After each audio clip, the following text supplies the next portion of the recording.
At para sa huling balita, timbog ang isang high-value individual sa isinagawang buy-bust operation ng mga operatiba ng Cotabato City PNP, kung saan nasabat ang hinihinalang shabu na may halagang mahigit 200,000 piso. Patrolwoman Maria Senyora Agbuya sa balita.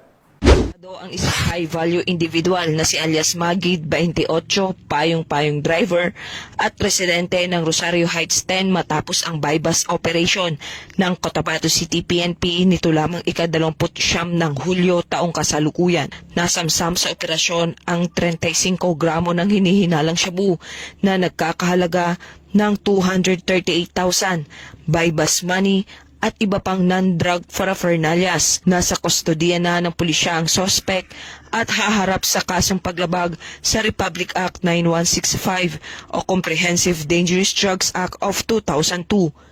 Patuloy naman ang Cotabato City PNP sa mas lalong pagpapaigting ng kampanya kontra iligal na droga upang masiguro ang kaligtasan ng bawat mamamayan.